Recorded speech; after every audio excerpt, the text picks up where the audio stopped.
Washington at Indiana. This is at Indiana for them. However, Curtis Rourke not playing. Tayven Jackson will be in. Washington, I think, has a little bit of an underrated defense. They have the number one pass defense in the Big Ten, the number two pass defense nationally. They're only allowing 4.7 yards per pass. I do think that Washington, they've struggled a little bit with Jonah Coleman being injured. Sounds like he's working his way back though, and he's getting healthier. So I do think that's a good news for them. However, I think the biggest storyline in this game is Tayven Jackson. What say you?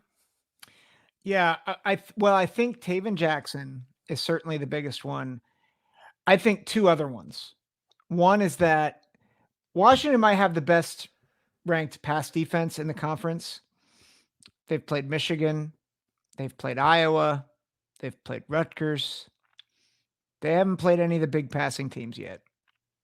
Are you now lumping Athen Kaliakmanis in with Cade McNamara and the big three over at Michigan? I'm not going that far, but maybe I'm getting I think close he's a to tier it. above them. Oh yeah, but like let's be Still not a honest. good passing attack though. You're right though. Right, Rutgers is. I mean, their bread and butter is the run game. Iowa's bread and Right. butter is the run game. Like, I know what you're saying. yeah, I'm not. That was not a shot at Kaliakmanis. Trying to put words in my mouth. I need an antidote of confidence now. Anyway, I'll go to the gas station and get some Sprite. Thank you. I think that's one. I think the other is for Indiana. The same thing applies. They have not faced an attack like this. So it's a different challenge. I know I think either yesterday or 2 days ago, people were saying, oh, it's like after they have a big win, IU's played nobody. I don't think that's fair because I think Nebraska did present different challenges defensively and they passed them with flying colors, right? 56-7. But this is a different type of challenge. They have not faced an offense like this. They haven't faced a quarterback like this. They haven't faced receivers like this. They haven't faced a running back like this if Jonah Coleman is healthy. So I do think it's a different challenge. So those two plus Tayven Jackson, I think are the three key storylines to this game. Yeah, I definitely think that the wide receivers that Washington has, this will be a whole new challenge for the Indiana secondary. Now, the Indiana secondary has been good this season.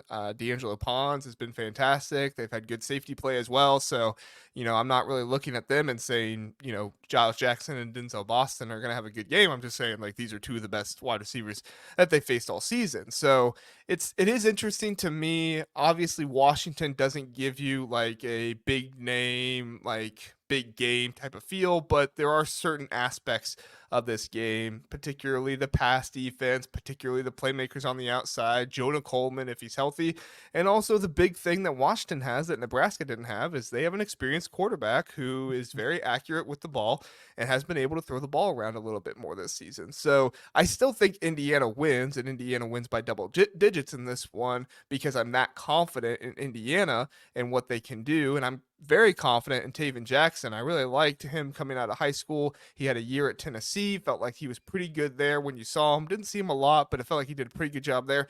And I saw flashes of him doing well at Indiana last year when Tom Allen was there, which if you can show flashes of doing well on offense when Tom Allen was there, that's a pretty impressive thing to do. So It's true. In my mind, I think Indiana will start a little bit slower just with Tayven Jackson, kind of getting used to it and stuff like that. I think they're going to rely on the run game. I do think they're going to be able to run the ball. So I think, when I'm saying slower, I mean like they're not going to score in 5 plays down the field or something like that. You're going to see kind of a complete drive. Maybe they get a field goal. Maybe they do get a touchdown because we know that Indiana is very, very good when they get into the red zone. But I do think that Indiana will probably not eclipse 48 points in this one. I know that's a hot take. They've been nearly 50 points every single game. But I think with Tayven Jackson, there's going to be a little bit of a curve in this one, even though I think it's spectacular. Backup quarterback, I think that they do win this one 35-14. 35-14. Yep. You think the Huskies are only going to score 14? I think Indiana has a better defense than some people give them credit for. And I think they get some turnovers. We saw Will Rogers throw some throw some interceptions against Iowa. I think this is an opportunistic Hoosiers team. I can see them getting some turnovers. So I have it higher scoring. I Okay. think one key in this that we haven't talked about is Washington's coming off a bye week.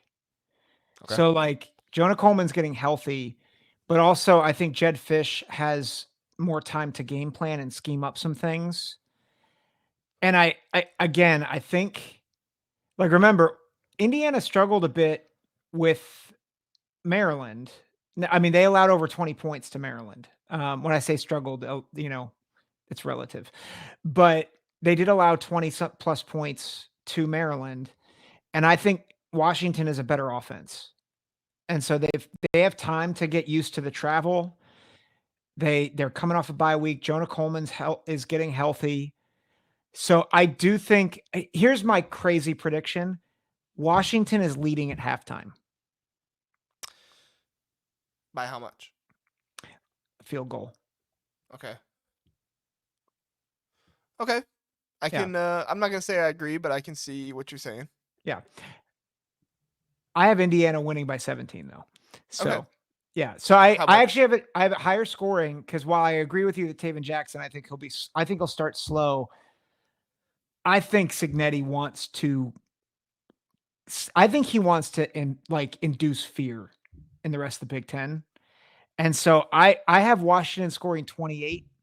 I have Indiana scoring 45. So 45-28. I can see that happening. I mean, if Will Rogers has a good game and Jonah Coleman's healthy and he has a good running attack, I can see Washington getting to 48.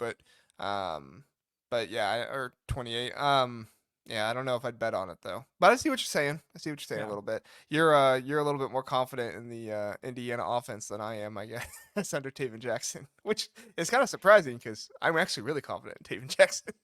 Well, I think I am not. It's funny. I'm more sold on Washington's offense. I'm not nearly as sold on their defense. Okay. So you don't believe in the whole pass defense because of Iowa, Rutgers, and Michigan. Yeah. Yeah.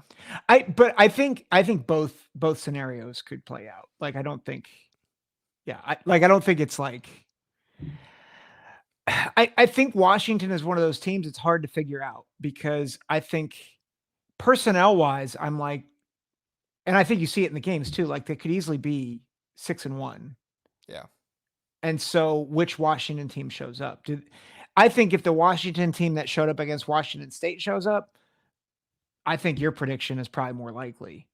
But if the Washington team that showed up against Michigan or against trying to think who else.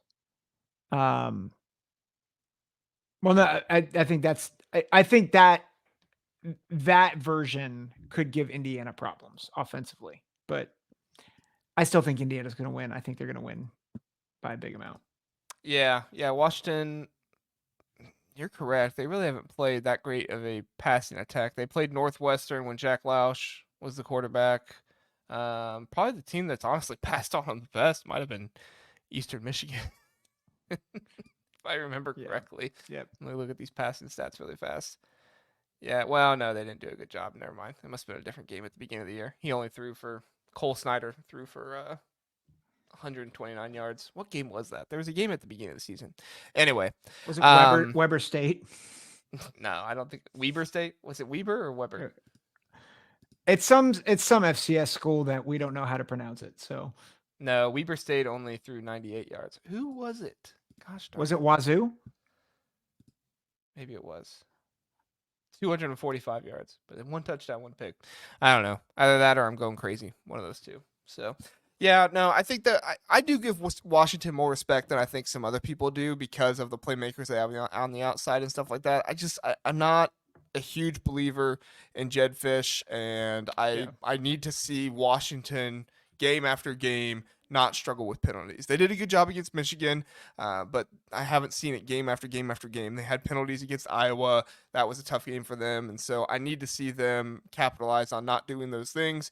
And if there is going to be something that is a difference maker on offense for Washington, it's going to be the running quarterback. What's his name? Williams, I think it is. Desmond Williams or Des- Demon Williams. I I don't don't know think how to it's. say his name. I don't think it's Demon. Is it Desmond? I think it's Desmond. I But I think don't think. it's Demond. I think. Oh, Des Which Demon. Yeah. I don't know. It's some sort of Williams. Yeah. But we'll see Man, what happens. Ducks fan one is like Washington sucks, man. Like they're gonna lose by 40. As he should be I'm saying. putting words in your mouth, but um, Washington is a fluke. That's they very well could be. Brian does say Washington has a top 20 defense. I think Washington has a better defense than some people give them credit for. I think that they did a good job against Northwestern. I think they played well against some other teams, but you're right. That passing stat could be a little fluky with some of the teams they played. So we'll see in this one against Indiana. But I think actually Indiana's rushing attack is going to be huge in this one. I could see Yeah. Tayven Jackson only throwing the ball like maybe 15 or 18 times, and his running ability combined with Justin Ellison and what they're able to do on the ground, Yeah. I could see them breaking off some big runs. And although I do think Tayven Jackson obviously can throw the ball, he had a very good game doing that this last time when he came in relief for Curtis Rourke.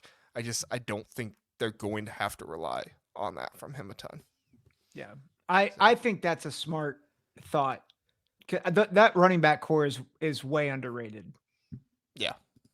Yeah, what they were able to do bringing in Ellison and who's the other guy they got? I'm gonna Lawson. Lawson. The kind of Son. short yard back who's able to come in and do that.